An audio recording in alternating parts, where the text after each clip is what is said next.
अब गुरुदेव भगवान के प्रत्येक संकेत को आप और हम भगत भाई बहन समझ जाते हैं कि आश्रम में बैठकर गुरुदेव भगवान क्या संकेत कर रहे हैं। अपना मुख कमल उन आश्रम में बैठे भाई बहनों की तरफ करके परमात्मा बोल रहे हैं। आश्रम वालों को लग रहा है गुरुजी हमें सुना रहे हैं, लेकिन गुरुजी समझा किसी और को रहे हैं, समझा अपने सत्सेवक बच्चों को रहे हैं, संकेत अपने सत्सेवक बच्चों को कर रहे हैं। और गुरुदेव ने कहा सत्संग में कि शब्द सैन सतगुरु की पहचाने पावे अटल सुहाग रे। जो अपने गुरुजी के संकेतों को समझ जाएगा वही बच पाएगा। और संकेत क्या होता है, संकेत कैसे समझा जाता है, संकेत कैसे किया जाता है, गुरुदेव क्या बता रहे हैं। अब जैसे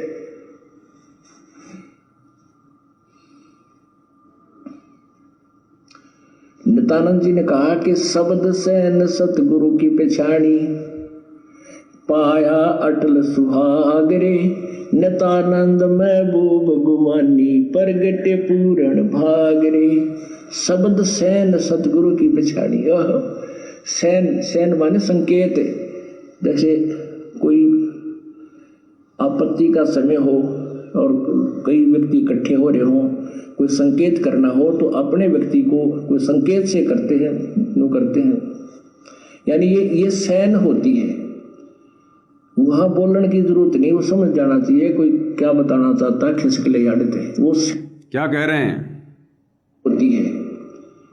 वहां बोलने की जरूरत नहीं, वो समझ जाना चाहिए कोई क्या बताना चाहता है, खिसकले आड़ते वो सैन है, वो संकेत है। कहते हैं शब्द सैन सतगुरु की पहचानी और पाया अटल सुहागरे। बुद्धिमान को तो या सैन बतेरी। ये होते हैं संकेत। जैसे कोई किसी मीटिंग में है, किसी प्रोग्राम में है, अपने साथी के साथ में गया है और एक साथी को लग जाए कि यहाँ तो मामला बिगड़ने वाला है, झगड़ा होने वाला है, पिटाई होगी तगड़ी। अब वो कहकर नहीं बोल सकता ये बात, तो वो दूर खड़ा हुआ उसके नजर में नजर मिला के क्या कहेगा, 9-11 बोले भाग ले यहाँ से, मामला बिगड़ने वाला है। तो वो समझ जाएगा कि ये क्या कहना चाहता है कि भाग ले यहाँ से, निकल जा फटाफट। तो वो संकेत कर दिया उसने और वो समझ गया कि ये क्या कह रहा है कि निकल ले यहाँ से। इसी प्रकार सत्संग में गुरुदेव भगवान क्या संकेत करना चाह रहे हैं। अब वो व्यक्ति सभा में बैठकर बोल भी नहीं रहा और उसने संकेत भी कर दिया, सामने वाला समझ भी गया। अब धनाना आश्रम में बैठकर गुरुजी ने सत्संग भी कर दिया और सत्सेवकों के लिए संकेत भी कर दिया और सत्सेवक समझ भी गए और खुलासे भी हो रहे हैं, वीडियो भी बन रहे हैं, पोस्टमार्टम भी हो रहा है। ये होते हैं संकेत। अब ये संकेत कौन समझेगा, जो समझदार होगा। अब 2 साल के बच्चे को तुम यूं यूं कहोगे आंखों से, 2 साल का बच्चा वहां बैठा हो और मामला बिगड़ने वाला हो, तो पहली बात तो 2 साल के बच्चे को संकेत नहीं किया जाता। अगर संकेत भी अगर करना चाहे कोई समझदार व्यक्ति कि निकल ले यहां से, यूं आंखें ऊपर करके, वो बच्चा क्या करेगा, वो ऊपर की तरफ देखेगा। ऊपर ने क्या है भाई, ऊपर क्या है, मेरा पापा ऊपर यूं कर रहा हूं। वो क्या करेगा, ऊपर देखेगा, ऊपर क्या, ऊपर कुछ नहीं है यहाँ तो, निकल किधर है, कुछ है ही नहीं ऊपर। तो ये हाल हो जाएगा। तो आश्रम वाले तो 2 साल वाले बच्चे की तरह ये समझ ही नहीं पा रहे कि गुरुजी सत्संग हमें सुना रहे हैं और संकेत अपने सत्सेवक बच्चों को भेज रहे हैं। तो ये ऐसी अजब गजब लीला इस भगवान की, सदगुरु रामपाल जी की। और क्या कह रहे परमात्मा, ये संकेत कौन भगत समझता है, सारे नहीं समझते ना। ये संकेत सभी नहीं समझ पाएंगे भाई और बहनों। इस विशेष संदेश में गुरुदेव भगवान क्या कह रहे हैं, इस संदेश में क्या कह रहे हैं परमात्मा जी। ये विशेष संदेश है, हिसार जेल से आया हुआ, और इसमें गुरुदेव कह रहे हैं कि परमात्मा के जो हंस होते हैं, परमात्मा के जो हंस, अब हंस कौन होते हैं, हंस वो भगत होते हैं जो निर्विकारी हो जाते हैं। जैसे सात संगति से जुड़े भाई बहनों को गुरुजी ने हंस बना दिया, निर्विकारी बना दिया। अपनी पत्नी के साथ, अपने पति के साथ भाई बहनों के संबंध बन गए। मन में किसी के प्रति, किसी के दान धर्म के प्रति, किसी के पैसों के प्रति, चाहे किसी के घर में सोना पड़ाओ, हम तो थूक के चलेंगे। जब खुद पहनना छोड़ दिया, दूसरे का चाहे 2 क्विंटल पड़ाओ, हम तो थूक के चलेंगे, यार छोड़, हमारे क्या काम का।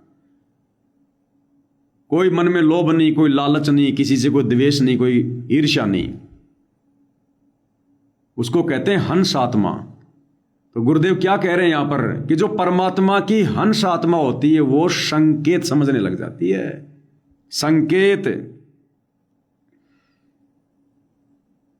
जैसे कोयल होती है, गुरुदेव ने बताया कि वो कौवे के घोंसले में अंडे दे देती है। उस कौवी के घोंसले में अंडे दे दिए और उस कौवी ने दोनों को तैयार कर दिया अपने अंडे समझकर, और वो बच्चे निकल गए, बड़े बड़े हो गए। अब उस घोंसले में उस कौवी के बच्चे भी हैं और कोयल के भी हैं, दोनों एक जैसे दिखाई दे रहे हैं। फिर वो कोयल जब दूर बैठकर कुहू कुहू की आवाज करती है तो पहली आवाज में तो कोयल के बच्चों के कान खड़े हो जाते हैं कि आवाज कहां से आ रही है, क्योंकि वो आवाज उसको अंदर से खींचती है। अब जैसे हम हिंदुस्तान के रहने वाले हैं, हमें अंग्रेजी नहीं आती, और अगर कोई अंग्रेजी गाना चल जाए तो हमें कोई आनंद नहीं आएगा, और हिंदुस्तान का कोई गाना चल जाए बढ़िया तो तुरंत हमारे कान खड़े हो जाएंगे। तो जब वो कोयल दूर से आवाज लगाएगी तो जो कौवे के बच्चे हैं वो तो ऐसे पड़े रहेंगे जैसे हैं वैसे ही, उनको नहीं पता कहां से क्या आवाज आ रही है, किसकी आवाज है। और कोयल के बच्चों के कान खड़े हो जाएंगे, कौन सी आवाज आ रही है। और जब दोबारा आवाज करेगी उस पर तो कोयल के बच्चे उड़ के दौड़ लेंगे, उड़ के चल देंगे फिर दूसरी आवाज पे। तो इसी प्रकार जो परमात्मा के जो हंस होते हैं वो फिर अपने गुरु जी के संकेतों को समझने लग जाते हैं। क्या कह रहे हैं मालिक? यानी कुछ देर भी पूरे संत की संगत में आ जा तो ऐसी गजब की बातें बताते हैं वो, क्योंकि संत तो बैठते मालिक की चर्चा करेगा, और ऐसी बात का अगर तो अगले के खटके तो अवश्य आत्मा पकड़ जाती है। जो कोयल के बच्चे होते हैं अपनी माँ की बोली तुरंत समझ जाती है। अब सुनो, एक बार बोलते ही कान खड़े हो जाते हैं उनके, दूसरे बोल पड़ती है तो उठ के चल पड़ते हैं। अब आगे क्या कह रहे हैं? जो परमात्मा की हंस आत्मा होती हैं, जो कोयल के बच्चे हैं, वो तो संकेत समझ जाते हैं। इसी प्रकार जो परमात्मा के हंस होते हैं वो पूर्ण संत की सत्संग को, संकेतों को समझना शुरू कर देते हैं। इसी प्रकार जो परमात्मा की हंस आत्मा होती है वो पूर्ण संत के सत्संगों को और संकेतों को समझना शुरू कर देते हैं। तो आज उस पूर्ण परमात्मा की हंस आत्माओं की श्रेणी में, यानी सतगुरु रामपाल जी की हंस आत्माओं की श्रेणी में आप और हम सत्सेवक भाई बहन हैं। जो धनाना आश्रम में बैठकर गुरु जी सत्संग सुना रहे हैं वहां के भक्तों को, और संकेत हम समझ रहे हैं कि गुरु जी क्या कह रहे हैं। तो इतनी बड़ी रजा, इतनी बड़ी मेहर भाई और बहनों गुरुदेव भगवान की। सारे अंश नहीं हो सकते, सारे भगत भी नहीं हो सकते।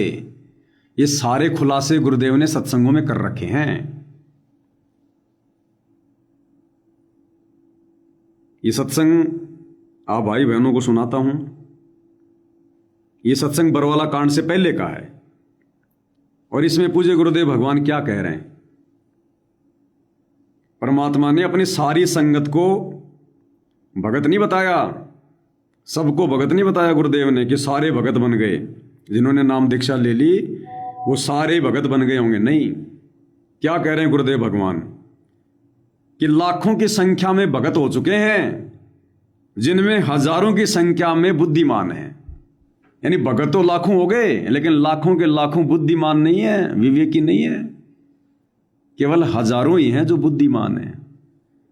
क्या कह रहे हैं गुरुदेव, सुनिए। अब देखिएगा, उन्हीं के स्वामी दयानंद जी के करकमलों से लिखा हुआ है।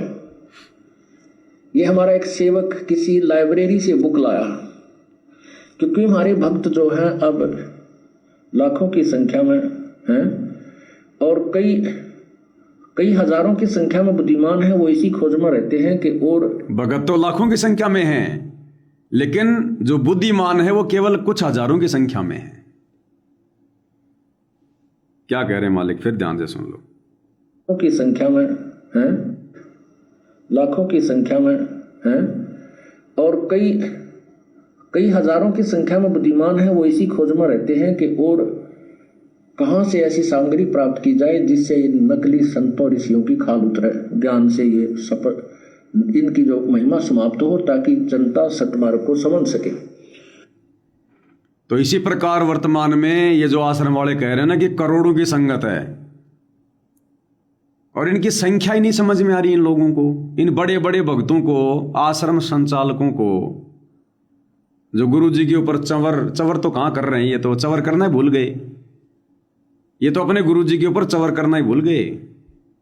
कपड़ा लेके आश्रमों में आप देख रहे हैं ना, अब एक ऐसा रुमाल सा लेके और पीछे पीछे गुरु जी के शीश पे यूं कर रहे हैं। अरे मंद बुद्धि हो। अरे सतलोक आश्रम बरवाला कांड से पहले ठीक था, उस समय तुम गुरु जी पे चवर करते थे।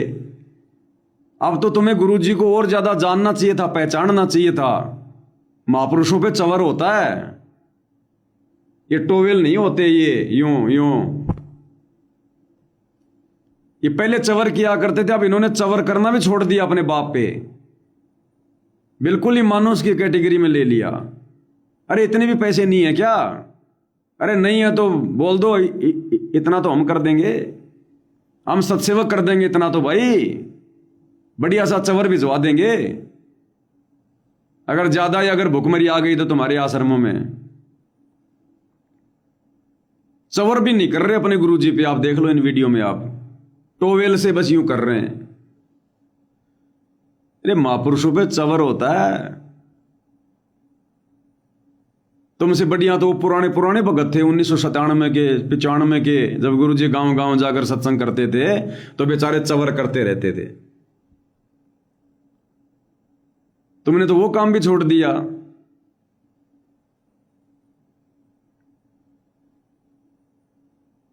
अब इन्होंने क्यों छोड़ दिया चवर करना पता भाई और बहनों?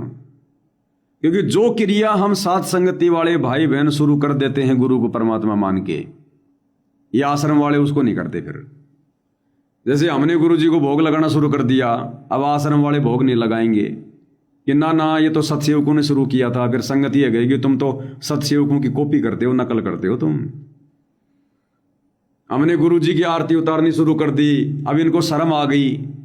पहली बात तो इनकी बुद्धि में है ही नहीं कि हम आरती करें, और बुद्धि में भी आ जाए तो ये नहीं करते। क्यों? ये तो सत्सेवकों ने शुरू किया, हम नहीं करेंगे। और इन्होंने चवर करना और छोड़ दिया जो पहले किया करते थे ये लोग, क्योंकि अब चवर हम करने लग गए सत्सेवक। तो इन्होंने देखा कि अब ये तो सत्सेवक करने लग गए, हम नहीं करेंगे अब चवर गुरु जी पे। हम अपने गुरु जी को भगवान मानते हैं, इसलिए इन्होंने भगवान मानना छोड़ दिया कि हम नहीं मानेंगे गुरु जी को भगवान। सत्सेवकों ने मानना शुरू कर दिया। अब ये भी इनको बीमारी लग गई इन लोगों को। अरे अच्छी चीज को तो स्वीकार करना चाहिए। तो देखो चवर भी करना छोड़ दिया। आप देख लेना इन वीडियो में भाई और बहनों। शुरू वाला दिन तो हो सकता है इन्होंने किया हो, उसके बाद तो इन्होंने वो कपड़े ले लिए 2-3, और बस कपड़ों से कर रहे हैं बस। अरे चवर भी नहीं है क्या? ये हाल हो गया।